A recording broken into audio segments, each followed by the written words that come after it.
नमस्कार, स्वागत है आपका कचहरी में। आपके साथ मैं हूं मीनाक्षी कटवाल। जंतर मंतर पर हुए छात्र आंदोलन के बाद जेनजी की भाषा, लैंग्वेज, बात करने का अंदाज, बात रखने का अंदाज, इन सब पर इस वक्त चर्चा जबरदस्त है।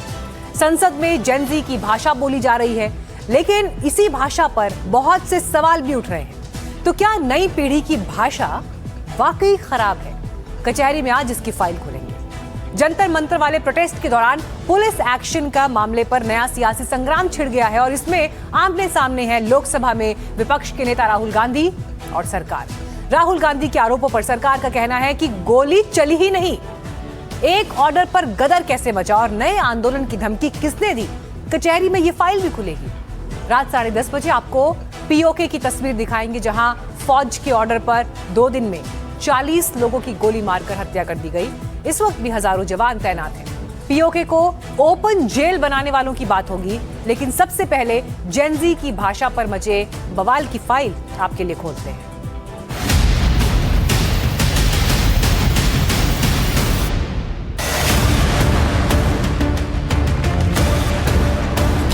आज मैं आपसे एक सवाल पूछती हूँ।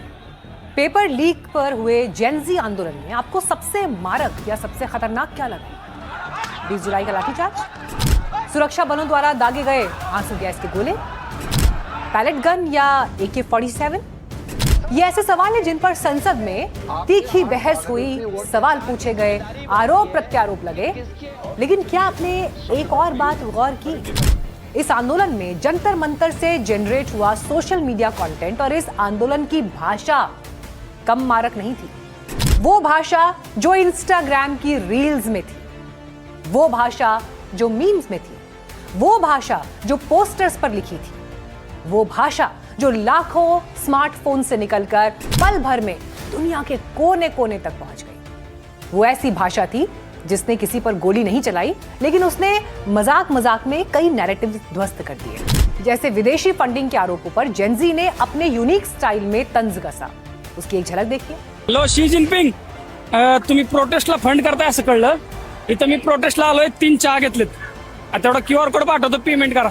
हाँ ओके, चांग चिंग चुंग, बाय बाय. कुछ लोग बोलते हैं कि ये प्रोटेस्ट फर्जी है, पाकिस्तान फंडिंग है, ऐसा कुछ लगा आपको? हाँ फंडेड है, क्यों नहीं है? मेरे को पाकिस्तान से आज 40 रुपए आए हैं। 40 रुपए से मैंने मेट्रो करी, फिर पाकिस्तान अमेरिका से 20 रुपए और आए, तो उससे मैं यहाँ तक आया रिक्शे से। अब वापस जाने के लिए देखता हूँ, नेपाल से शायद मंगाना पड़ेगा मेरे को पैसे। जेनजी की भाषा में तलवार नहीं थी, लेकिन तंज था। उसमें हिंसा नहीं थी, लेकिन खिलखिलाहट भर देने वाला हास्य था। गुस्से से ज्यादा व्यंग था। और शायद यही वजह थी कि ये आंदोलन सिर्फ सड़कों पर नहीं, बल्कि लोगों के मोबाइल फोन्स में भी गूंज रहा था।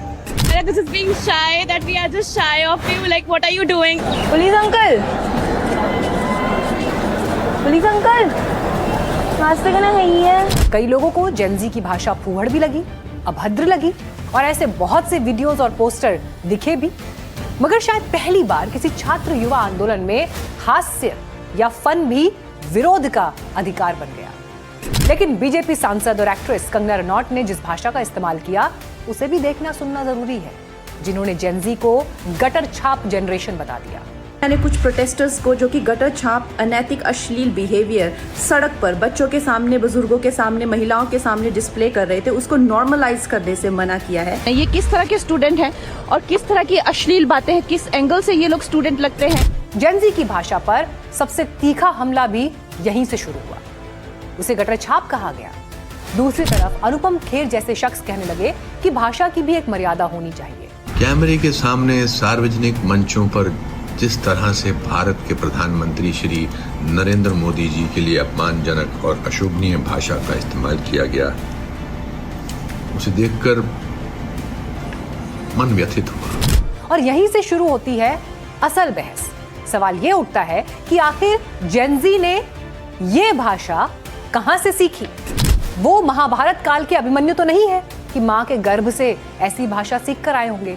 ऐसा भी नहीं कि इस जेनजी ने खुद ही ये गालियां इजाद की हों। तो फिर हुआ क्या? बदला क्या? क्या सचमुच नई पीढ़ी की भाषा बिगड़ गई, या फिर भाषा बदल गई है, या जेनजी की भाषा को देश, काल और परिस्थितियों ने गढ़ा है? हमने यही जानने की कोशिश की जाने माने भाषाविद सुरेश पंत से। ये विरोध की भाषा उनकी अपनी है, जो उन्होंने अपने ढंग से सीखी है और अपने ढंग से बरत रहे हैं। वो आपस में इस भाषा का प्रयोग करते हैं, गाली गलौज करते हैं, बिना गाली किए किसी से बात नहीं करते। जैसे हम गाली कह रहे हैं उनके लिए वो आम शब्द है। तो उनसे हम अचानक कैसे कहें कि वो जंतर मंतर में आके कोई भाषा का शास्त्र पढ़कर आएंगे। असल में भाषा किसी डिक्शनरी में कैद नहीं रहती है, वो हर पीढ़ी के साथ बदलती है, हर तकनीक के साथ बदलती है और हर आंदोलन अपनी भाषा खुद गढ़ता है। आज की पीढ़ी कम कैरेक्टर्स में सोचती है, 30 सेकंड की रील में आर्ग्यूमेंट करती है, एक एक मीम से तंज कसती है, तो जाहिर है उसकी भाषा भी वैसी होगी, छोटी, तेज, पंच लाइन वाली। हमने इस पर कई जेनजी से बात की और पूछा कि भाई तुम लोगों की भाषा में ये बातें लोगों को इतनी चुभ क्यों रही हैं? तो आप भी सुनिए इस पर उनका क्या जवाब आया। अलग जनरेशन है, अलग चीजें तो होंगी ना। मतलब इतने से सीरियस मुद्दे को इतना फन बना दिया है बच्चों ने कि सब मजे मजे में सब कुछ इतना सीरियसली कर रहे हैं। पहले टाइम था जब वहाँ पे people used to resign, take the accountability. यहाँ पे तो कोई है ही नहीं, मतलब तुम्हें ये है कि बस तुम्हें दबाना की कोशिश करी जाती है। यानी जिस भाषा को बाहर वाले बदतमीजी कह रहे हैं उसे ये पीढ़ी अपनी ईमानदारी कह रही है, अनफिल्टर्ड कह रही है। कोई अभद्रता कह रहा है उसे ये लोग अपने टाइम की भाषा मान रहे हैं। ये वो पीढ़ी है जिसे भाषा में कोई फिल्टर पसंद नहीं आया, तो क्या दूसरी जनरेशन इसी सच को नहीं समझ पा रही? और फिर हमने यही जानने की कोशिश कुछ सांसदों से की, जिन्होंने अगर कुछ अपशब्द अमर्यादित भाषा का इस्तेमाल किया है उसके हम पक्ष में नहीं हैं, उसको हम सही नहीं ठहरा सकते हैं। लेकिन बाकी जो उनकी नीति है, जो उनका विरोध था, जो प्रदर्शन था, तो उसके लिए हम फेवर में हैं और उनका समर्थन करें।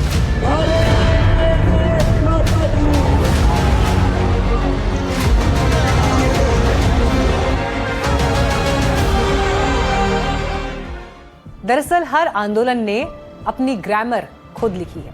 1970 के दशक के जेपी आंदोलन की भाषा अलग थी, 1990 के मंडल आंदोलन की भाषा अलग थी, 2011 के अन्ना आंदोलन की अलग थी। लेकिन इस दौर की Gen Z reels, meme, punch line, sense of humour का व्याकरण लेकर आई। इस जेनजी ने भी अपने तरीके से आंदोलन की भाषा और उसका ग्रामर बदला। सर मारने वाले हो क्या? सर बता दो मारने वाले हो तो। प्रोटीन शेक पी के नहीं आई हूँ मैं सर, भाग नहीं पाऊंगी मैं। अंकल अंकल अंकल, एक गन क्या करती है? अंकल कोई लेट चलाने का स्पेसिफिक टाइम तो बता दो। चलो चलो, ये डंडा कितने में पड़ रहा है सर?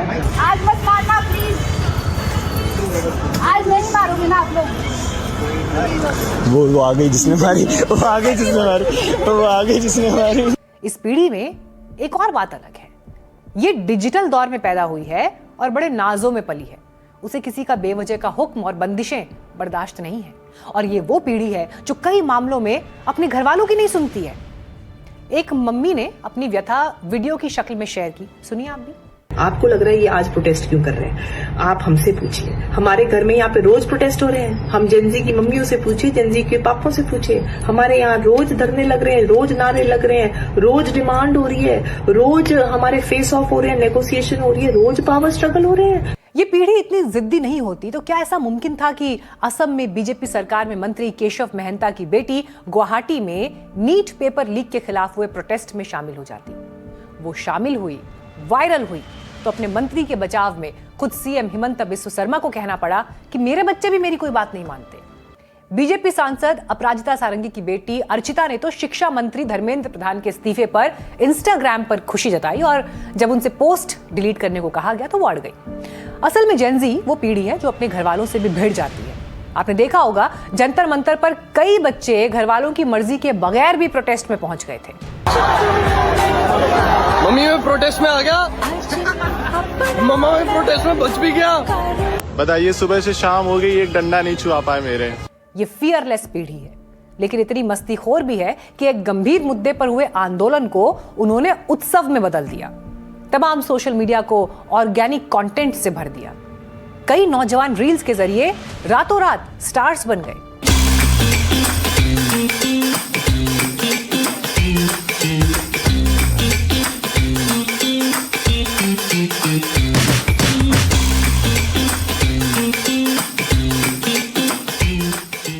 कल इंस्टाग्राम अकाउंट सस्पेंड हो गया और मुझे नहीं पता मुझे क्या करना चाहिए, बट मैं अपने कैप्शन में एक हैशटैग लिख रहा हूँ, #BringBackIsaac।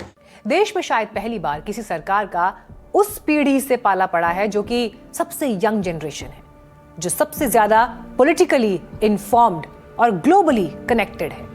ये वो पीढ़ी है जिसे हम स्क्रीन जनरेशन कहते रहे हैं, रील वाले बच्चे कहकर उन्हें नॉन सीरियस ठहराते रहे हैं।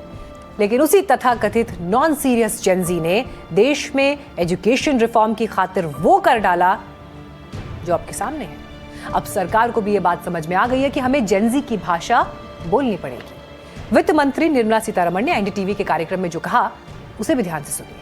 It's made us feel that we had to respond, and we responded to the voice of our youth, which is, I think, due for a responsible government. So it's just right that we responded. वित्त मंत्री जो कह रही हैं उसे PM Narendra Modi पहले ही करना शुरू कर चुके हैं। उनका इंस्टाग्राम अवतार लोग देख चुके हैं। मंत्रियों को भी जेनजी के अड्डे इंस्टाग्राम पर एक्टिव कर दिया गया है। पीएम की भाषा में भी जेनजी इफेक्ट दिखाई दिया। Thank you friends. कल देर रात आपसे मिलने का मौका मिल गया। मेरे जो वीडियो पोस्ट किया था उसको जिस प्रकार से आपने रिस्पॉन्ड किया, सकारात्मक सुझाव दिए, थैंक्स टू एवरीबॉडी। जहां तक जेनजी की गालियों का सवाल है तो देखिए, जायज तो नहीं ठहराया जा सकता, लेकिन फिर ऐसी भाषा कोई नई भी नहीं है। हर दौर, हर भाषा में लोग गुस्सा, अपमान, दर्द, विद्रोह, मजाक और तिरस्कार जताने के लिए ऐसा करते रहे हैं, पहले भी किया है। फर्क सिर्फ इतना है कि सोशल मीडिया ने उस भाषा को सबके सामने ला दिया है जो पहले घरों, गलियों, चौराहों या दफ्तरों तक सीमित रहती थी। वैसे जेनजी ने कोई नई परंपरा शुरू नहीं की। इतिहास उठाकर देखिए, दुनिया के लगभग हर बड़े जन आंदोलन की अपनी अलग भाषा रही है। 1968 के फ्रांस के छात्र आंदोलन की भाषा को अराजकता और नैतिकता का पतन बताया गया था। अमेरिका में वियतनाम विरोधी आंदोलन के दौरान अदालतों और सार्वजनिक स्थलों पर अभद्र नारों और शब्दों के इस्तेमाल पर बड़ा विवाद हुआ था। ब्रिटेन में 1970 के दशक के पंक आंदोलन के दौरान अभद्र और आक्रामक भाषा को लेकर आलोचना हुई थी। 2010 की अरब स्प्रिंग में लोकतंत्र समर्थक प्रदर्शनों और विद्रोह की भाषा वहां के शासकों को बेचैन कर रही थी, शायद इसीलिए कि जब लोगों को लगता है कि उनकी विनम्र भाषा अनसुनी की जा रही है तो उनकी प्रतिरोध की भाषा बदल जाती है। इसीलिए किसी आंदोलन को सिर्फ उसके शब्दों से नहीं बल्कि उसके समय और उसकी परिस्थितियों और कारणों से भी परखना चाहिए। तो जिस जेनजी को रील वाले बच्चे कहकर हल्के में लिया जाता था, आज वही पीढ़ी कैसे सरकार की भाषा बदल रही है, राजनीति की भाषा बदल रही है और यहाँ तक कि संसद की भाषा भी बदल रही है। कचहरी में अब इसी की फाइल खोलने जा रहे हैं और साथ में जेनजी के कोड वर्ड्स वाली लैंग्वेज को भी आपके लिए डिकोड करेंगे और उसकी पूरी एबीसीडी आपको बताएंगे।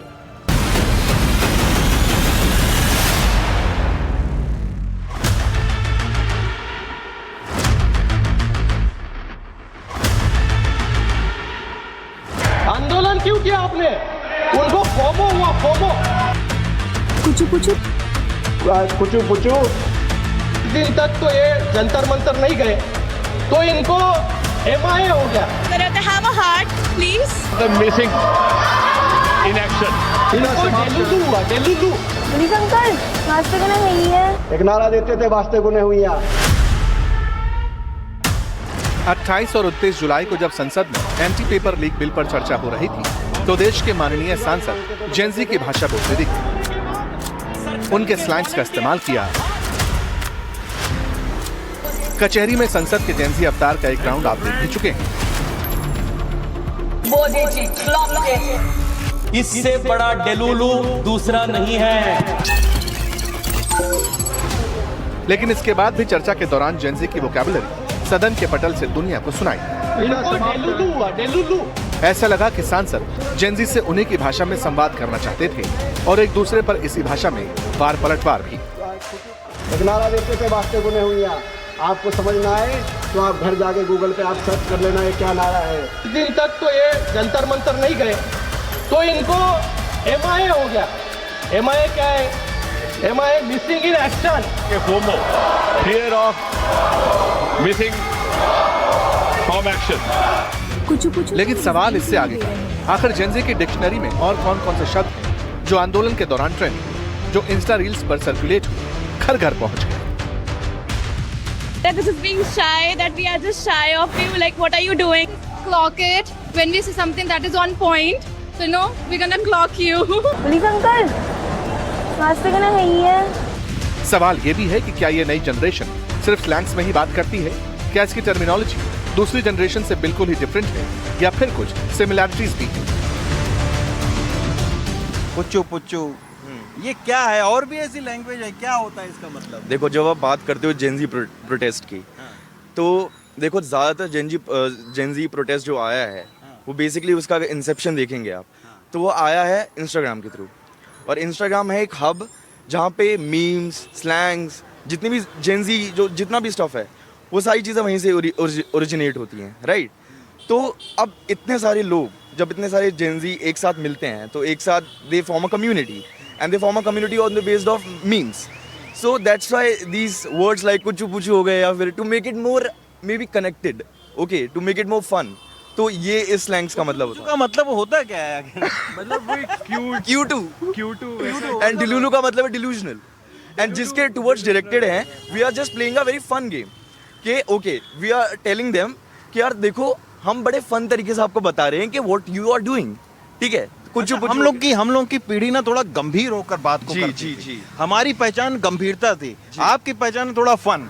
जी जी जी बिल्कुल, हाँ। स्टूडेंट्स की इन बातों से आपको अंदाजा मिल गया होगा कि आखिर नई जनरेशन क्या सोचती है, कैसे कम्युनिकेट करती है। लेकिन सवाल है कि उनके शब्द और उसके मतलब क्या होते हैं। कुछ शब्द जो चर्चा में आए उन्हें समझ लीजिए।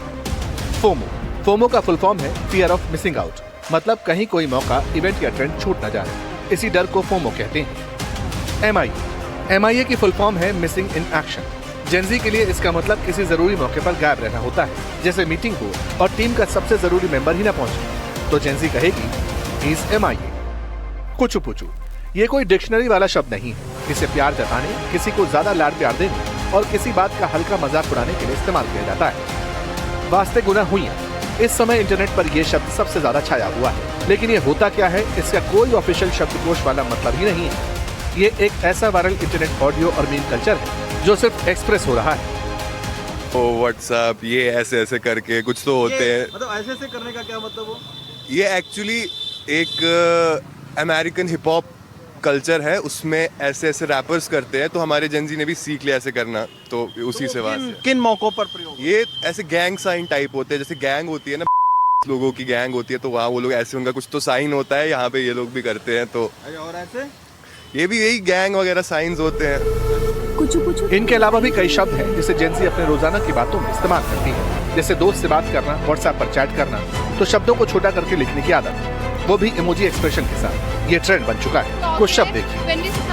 कोड का मतलब है greatest of all time, POV का मतलब होता है पॉइंट ऑफ व्यू, TNTL लिखा होता है तो इसका मतलब है trying not to laugh, G2G का मतलब गॉट टू गो, BTW का मतलब बाय द वे, अगर किसी ने JK लिख दिया तो इसका मतलब जस्ट किडिंग, IKR का मतलब आई नो राइट, ICYMI का मतलब in case you missed it, TTYN का मतलब टॉक टू यू नेवर और BFF का मतलब बेस्ट फ्रेंड्स फॉरएवर।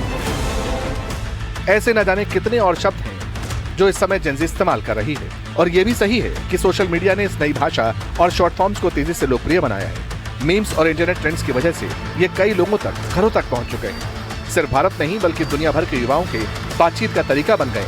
शायद यही वजह है कि बीती पीढ़ी को संवाद के लिए जेनजी के लेवल पर आना पड़ रहा है। संवाद किसी भी समस्या का समाधान कर सकता है, बशर्ते नियत साफ होनी चाहिए। लेकिन धर्मेंद्र प्रधान के इस्तीफे के बाद भी CJP सरकार की नियत पर शक जता रही है और विपक्ष भी हमलावर है। सवाल है कि पिछले 24 घंटे में ऐसा हुआ क्या? अब आपको इसका क्रोनोलॉजी समझाते हैं।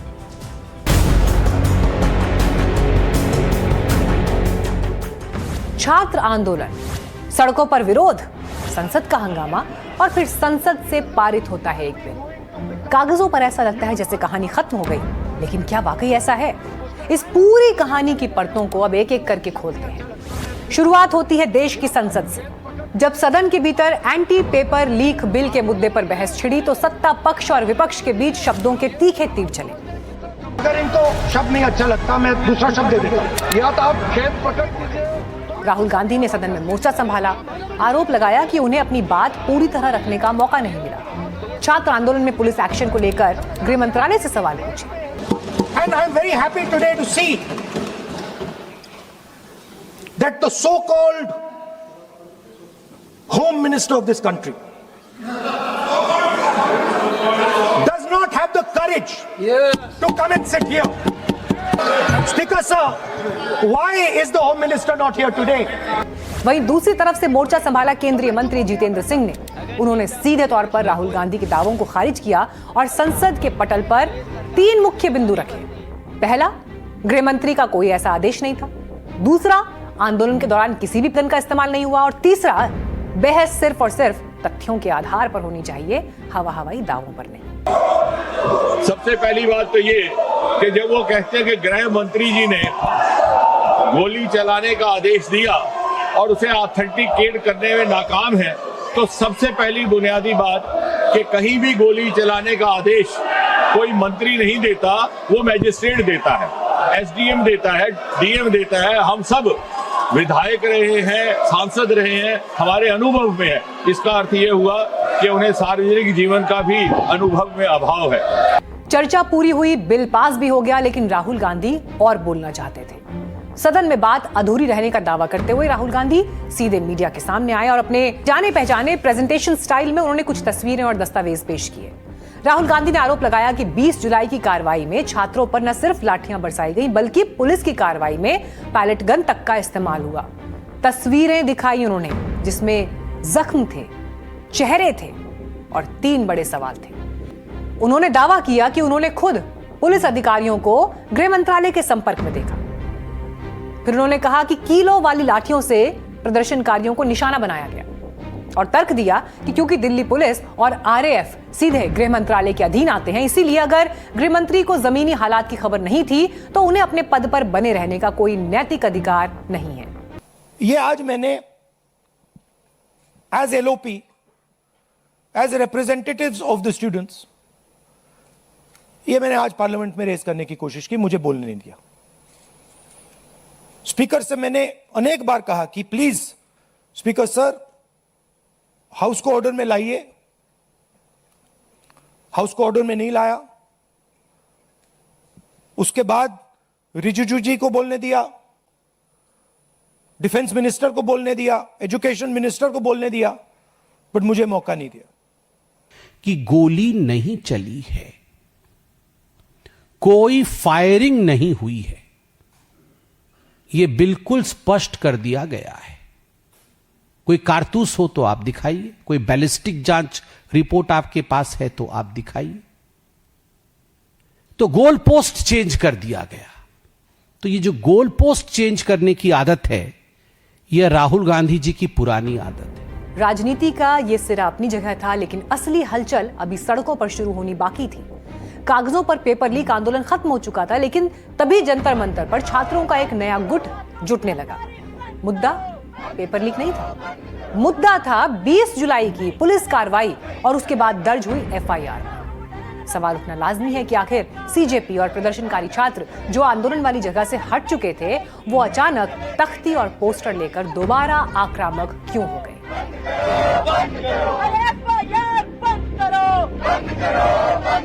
ये साफ सीधी तौर पर इनकी बौखलाहट दिखा रहा है। इनके नेता इस तरीके की अनर्गल बयानबाजी कर रहे हैं। हमारी पहले मैं डिमांड रख देती हूँ, तुरंत जिन छात्रों को हिरासत में लिया गया है उनको रिहा किया जाए। और जब कोर्ट भी कह रही है कि छात्रों का जो रिकॉर्ड है, जो आपने इतना सोशल प्रोफाइलिंग किया है, जो इतना डेटा आपने इकट्ठा किया है। मामला दरअसल आश्वासन का है जो छात्रों को सरकार के नुमाइंदों से मिला था।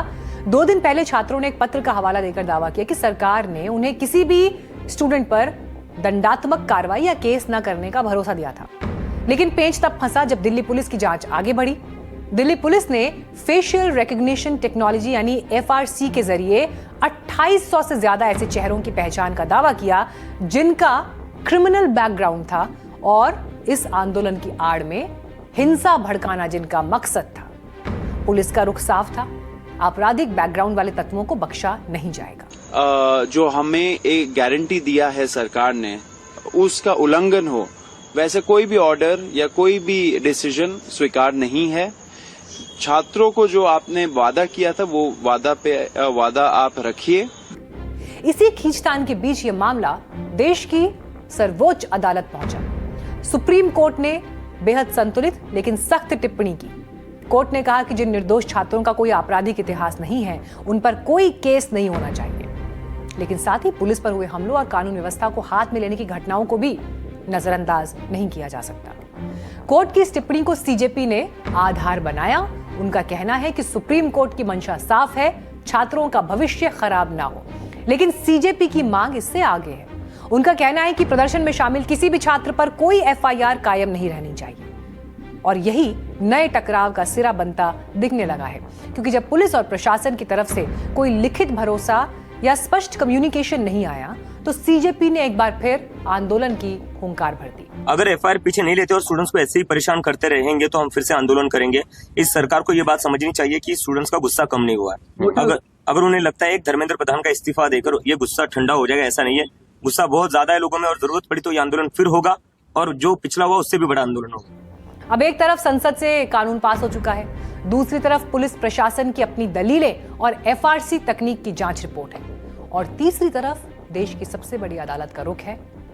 चौथे छोर पर खड़े हैं वो छात्र जो अपनी मांग को लेकर एक बार फिर सड़क पर उतरने को तैयार हैं। सवाल ये नहीं कि कौन जीता और कौन हारा, सवाल ये है कि कानून व्यवस्था बनाए रखने की कवायद और छात्रों के भविष्य को सुरक्षित रखने के बीच का संतुलन कैसे कायम है। क्या एफआईआर की ये तकरार एक और लंबे आंदोलन को जन्म देने जा रही है? बीएमसी देश की सबसे अमीर म्युनिसिपल कॉर्पोरेशन है, ये बात सब जानते हैं, लेकिन ऐसा लग रहा है कि बीएमसी पर राज करने वाले लोग उस अमीरी का नाजायज फायदा उठाने की कोशिश में हैं। ऐसा ना होता तो भला बीएमसी कुछ ही महीने पहले खरीदी गई गाड़ियों की जगह नई गाड़ियों की खेप खरीदने का प्लान बनाती क्या? बीएमसी के फैसले पर क्यों सियासी तापमान गर्म है और नई गाड़ियों की खरीद के लिए क्या दिलचस्प दलील दी गई है? कचहरी में खोलते हैं ये फाइल।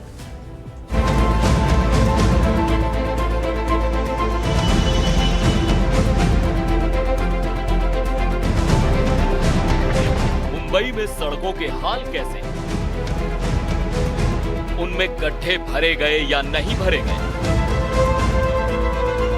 सड़कों पर पानी की निकासी की व्यवस्था दुरुस्त है या नहीं, ऐसे बुनियादी मसलों को छोड़कर बीएमसी का ध्यान इन दिनों किस पर है पता है?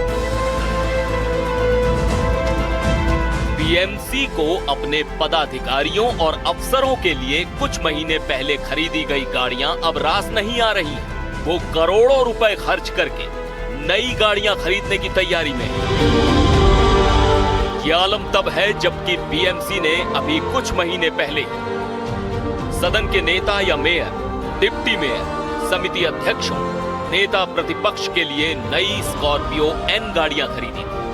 एक एक गाड़ी की कीमत 20 लाख रुपए से ज्यादा है, लेकिन अब इन्हीं गाड़ियों को बदलने की तैयारी शुरू हो गई है। नेताओं की शिकायत है कि स्कॉर्पियो में ज्यादा झटके लगते हैं, लंबी यात्रा में पीठ दर्द होता है, इसलिए चाहिए नई इनोवा क्रिस्टा।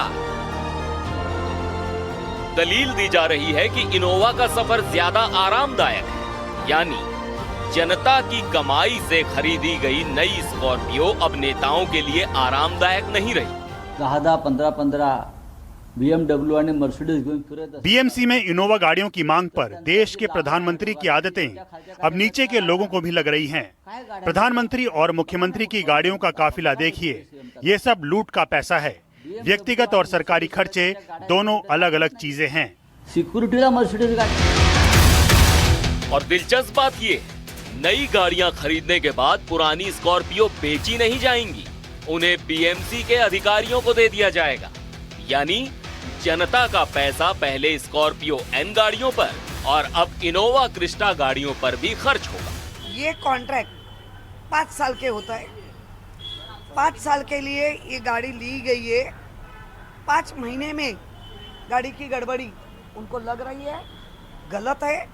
5 साल में गाड़ी लेना भी थी तो आपके ही हाथ में वो प्रशासक था, तभी भारतीय जनता पार्टी और शिंदे गुट यही काम करते थे, तो तभी करना था।